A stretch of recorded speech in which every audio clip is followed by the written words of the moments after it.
ناظرین، آج کی یہ ویڈیو نہایت ہی دل دہلا دینے والی ہے۔ ایک ایسا واقعہ جو انسان سوچ بھی نہیں سکتا کہ جب جذبات، ضد اور انتی محبت عقل پر غالب آ جائے تو انجام کتنا بھیانک ہو سکتا ہے۔ یہ ویڈیو آخر تک ضرور دیکھیں کیونکہ یہ صرف ایک گھر کی کہانی نہیں بلکہ ہماری پوری نئی نسل کے لیے ایک سبق ہے۔ ویڈیو اگر اچھی لگے تو ویڈیو کو لائک کریں، شیئر کریں، ہمارے چینل کو سبسکرائب کریں، بیل آئیکن پریس کریں اور کمنٹس کے ذریعے اپنی قیمتی رائے کا اظہار ضرور کریں۔ السلام علیکم، میں ہوں عائشہ رفیق اور آپ دیکھ رہے ہیں ہمارا یوٹیوب چینل عائشہ رفیق آفیشیل۔ ناظرین، یہ لڑکا ایک اسٹوڈنٹ ہے اور یہ پڑھنے کے لیے برطانیہ گیا تھا آج سے 2 سال پہلے، اور اس کی عمر تقریباً 23 سال ہے۔ لیکن اچانک اس کو پتہ نہیں کیا ہوا، کیا سوجی اسے کہ یہ کچھ دن پہلے یہ اپنے ملک واپس آ گیا، اور آ کر اس نے اتنا سنگین جرم کیا کہ اس کے گھر والے، اس کے رشتہ دار، اس کے محلے دار، اس کے دوست، یہاں تک کہ پولیس والے بھی حیران رہ گئے کہ یہ 23 سال کا لڑکا ہے اور اس نے اتنی بڑی واردات کر دی ہے جس کو تقریباً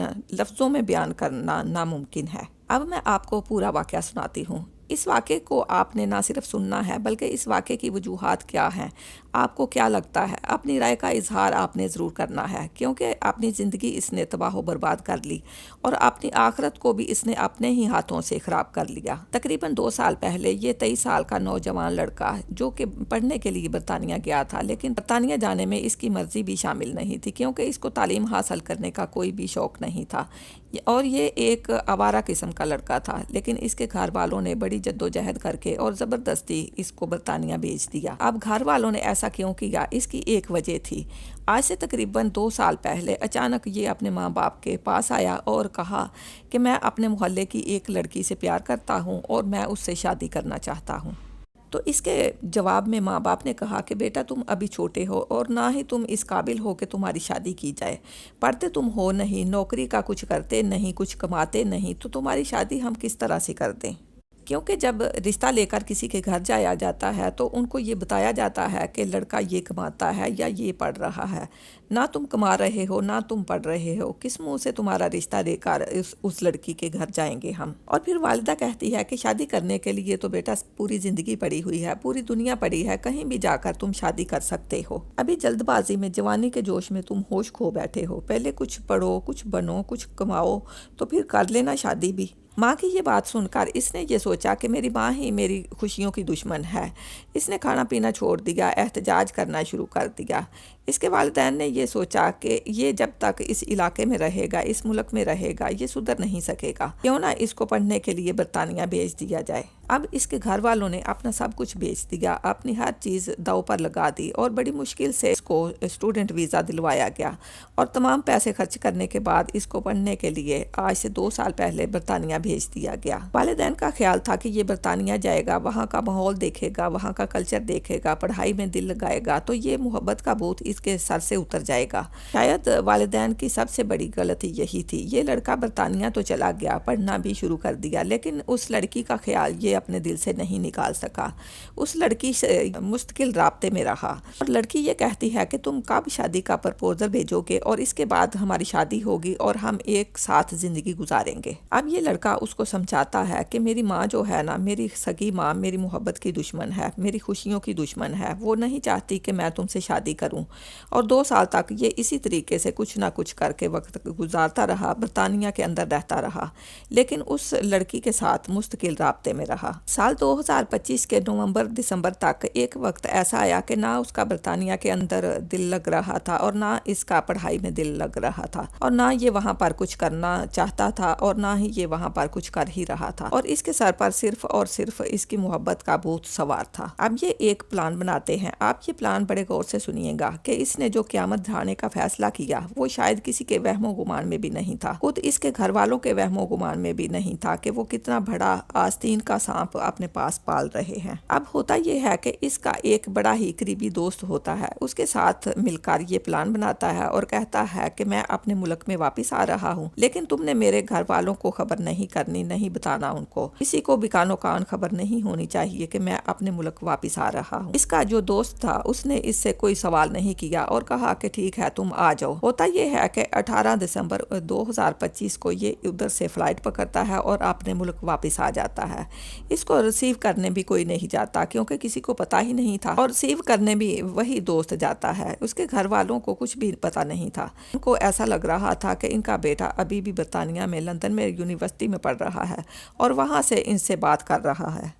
اس کا جو انٹرنیشنل نمبر تھا، وہاں سے واٹس ایپ پر یہ اپنے گھر والوں سے مستقل رابطے میں تھا، اپنی والدہ کو میسج کر رہا تھا، اپنے والد کو میسج کر رہا تھا اور گھر والوں کو بتا رہا تھا کہ آج میں نے یہ کیا، آج یہ کیا، آج دن ایسا گزرا، آج ویسا گزرا۔ اس کے گھر والوں کو یہی لگ رہا تھا کہ ابھی بھی یہ برطانیہ کے اندر ہے، حالانکہ یہ وطن واپس آ چکا تھا۔ اور یہ 6 دن تک، یعنی 18 دسمبر کو یہ آیا اور 6 دن تک یہ اپنے گھر سے کچھ فاصلے پر جانوروں کے ایک باڑے میں رہا جہاں پر جانور باندھے جاتے ہیں۔ وہاں پر اپنے چھپنے کی اس نے ایک جگہ بنا لی اور وہاں پر رہنا شروع کر دیا اور ایک موقع کی تلاش میں رہا۔ اب وہ موقع کیا تھا؟ وہ موقع اس کو 24 دسمبر 2025 کو ملتا ہے۔ 6 دن تک اس جگہ پر چھپے رہنے کے بعد اس کو اندازہ ہو گیا تھا اس بات کا کہ اس کی والدہ کسی نہ کسی کام سے یہاں سے گزرتی ہیں روزانہ، کسی بھی وجہ سے ٹہلنے کے لیے۔ صبح کے وقت اکثر لوگ واک کرنے کے لیے نکلتے ہیں، یہ اس کی والدہ کسی نہ کسی وجہ سے یہاں سے ضرور گزرتی تھی روزانہ۔ اب روزانہ کی طرح اس دن بھی اس کی والدہ وہاں پر آتی ہیں اور یہ اچانک ان پر حملہ کر دیتا ہے اور ان کا گلا دبانے کی کوشش کرتا ہے۔ اب ذرا سوچئے کہ یہ 23 سال کا نوجوان لڑکا ایک ایسی عورت کا گلا دبا رہا ہے جس نے اس کو اس قابل بنایا کہ آج یہ کسی لڑکی سے محبت کرنے کے قابل ہے، اس قابل بنایا کہ آج یہ اتنا بڑا ہو چکا ہے کہ اسی کا گلا دبا رہا ہے جس نے اس کو پیدا کیا ہے۔ اس کی والدہ ابھی تک اسی سوچ میں تھی کہ ان کا بیٹا تو برطانیہ میں ہے، تو پھر میرا گلا کون دبا رہا ہے، کون مجھ پر حملہ کر رہا ہے، ان کو کچھ سمجھ نہیں آ رہی تھی۔ لیکن کچھ لمحے کے اندر ہی اس نے اپنی ماں کو موت کے گھاٹ اتار دیا۔ اب اس کو یہ مسئلہ درپیش ہوتا ہے کہ اپنی ماں کی لاش کو کیسے چھپائے، کیونکہ اس کے گھر والوں کو تو پتہ ہی نہیں تھا کہ یہ یہاں پر ہے۔ اب یہ کیا کرتا ہے کہ اسی علاقے کے اندر ایک پانی کی ٹنکی میں اپنی والدہ کی لاش کو اس طرح سے پھینکتا ہے کہ ان کا منہ ٹنکی کے اندر ہوتا ہے اور ٹانگیں اوپر کی طرف ہوتی ہیں، اور اس کے بعد یہ واپس اسی علاقے میں جا کر چھپ جاتا ہے۔ اب ظاہر سی بات ہے کہ روشنی ہوتی ہے، محلے والے لاش دیکھتے ہیں، شور مچاتے ہیں، گھر والوں کو اطلاع کرتے ہیں، گھر والوں تک اطلاع پہنچتی ہے، گھر والے پولیس کو بلاتے ہیں اور پولیس تفتیش کا آغاز کرتی ہے۔ اب اس کے گھر والے اس سے رابطہ کرتے ہیں اور کہتے ہیں کہ تمہاری ماں کے ساتھ اس طرح حادثہ پیش آ گیا ہے، اب وہ اس دنیا میں نہیں رہیں۔ یہ ڈرامہ کرتا ہے کہ یہ برطانیہ کے اندر بیٹھا ہوا ہے، کیونکہ یہ برطانیہ کا واٹس ایپ نمبر استعمال کر رہا تھا، اور یہ کہتا ہے کہ آپ فکر نہ کریں، آپ ٹینشن نہ لیں، میں آ رہا ہوں بس۔ اس کے گھر والے منع کر دیتے ہیں اور کہتے ہیں کہ تم اپنی پڑھائی پر توجہ دو، لیکن یہ کہتا ہے کہ نہیں، میں آ رہا ہوں۔ اور اس کے بعد یہ تھوڑی دیر بعد یہ ڈرامہ کرتا ہے کہ جیسے فلائٹ لے کر یہ اپنے ملک واپس آ گیا ہو۔ یہاں پر پولیس تفتیش کا آغاز کر دیتی ہے کہ ایک عورت کو صبح سویرے یہاں پر کس نے قتل کر دیا۔ اس کے بعد پولیس گھر والوں سے تفتیش کا آغاز کرتی ہے، گھر والوں سے پوچھتی ہے کہ آپ کے گھر میں کتنے ممبرز ہیں۔ وہ بتاتے ہیں کہ ہمارے گھر میں یہ لوگ رہتے ہیں اور ہمارا ایک بیٹا پڑھنے کے لیے برطانیہ گیا ہوا ہے۔ اب وہ کہتے ہیں کہ اس بچے کا نمبر ہمیں دے دیجئے، ہم اس سے ذرا بات کرنا چاہتے ہیں، کیونکہ محلے والے یہ بات بتا چکے تھے کہ ماں بیٹے میں لڑائی تھی، جھگڑا تھا، فساد تھا ایک لڑکی کو لے کر۔ پولیس کو ایک کلو مل جاتا ہے، پولیس کو اندازہ ہو جاتا ہے کہ کہیں نہ کہیں اس معاملے میں ان کے بیٹے کا بھی عمل دخل ہے۔ جب یہ نمبر ملتا ہے اور اس کے بعد پولیس CDR نکالتی ہے، پولیس جتنے بھی موبائل ٹاورز ہوتے ہیں یہ دیکھتی ہے کہ اس وقت اس علاقے کے اندر کون کون سے نمبر ایکٹیو تھے۔ تب ان کو پتہ چلتا ہے کہ ایک نمبر جو کہ اس کے جگری دوست کا تھا اور اس کا نمبر اس علاقے کے اندر مستقل موجود تھے، یعنی 18 سے لے کر 24 تک ایک لڑکا جو کہ برطانیہ کے اندر ہونا چاہیے تھا، وہ اس علاقے کے اندر نہ صرف موجود تھا بلکہ ایک لڑکے سے مستقل گفتگو اس نمبر پر کر رہا تھا۔ اب پولیس والوں کو اندازہ ہو جاتا ہے کہ کہیں نہ کہیں ان کا بیٹا ہی اپنی ماں کی موت میں ملوث ہے۔ جب یہ آتا ہے اور یہ ظاہر کرتا ہے کہ میں تو برطانیہ سے آ رہا ہوں، تو پولیس اس کے سامنے CDR رکھتی ہے، پولیس اس کے سامنے CCTV فوٹیج رکھتی ہے، CCTV ویڈیوز رکھتی ہے، پولیس پورا ڈیٹا نکال لیتی ہے۔ اس کا پاسپورٹ لیا جاتا ہے، پاسپورٹ میں ظاہر سی بات ہے اسٹیمپ لگی ہوتی ہے اور اس کا جھوٹ بے نقاب ہو جاتا ہے۔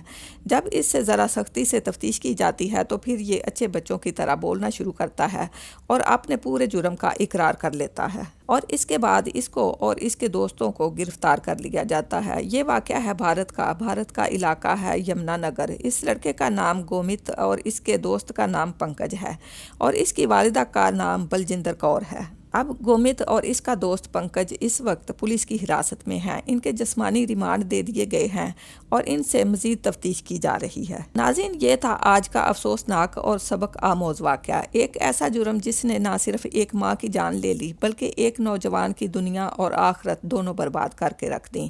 اب سوال یہ ہے کہ قصور کس کا ہے؟ کیا صرف اولاد کا، یا والدین اور معاشرے کی بھی کوئی ذمہ داری بنتی ہے؟ اپنی قیمتی رائے کومنٹس میں ضرور شیئر کیجئے گا، کیونکہ آپ کی رائے ہی اس معاشرے کو بہتر بنانے میں پہلا قدم ثابت ہو سکتی ہے۔ اس کے ساتھ ہی اپنی میزبان عائشہ رفیق کو اجازت دیجیے۔ اللہ حافظ۔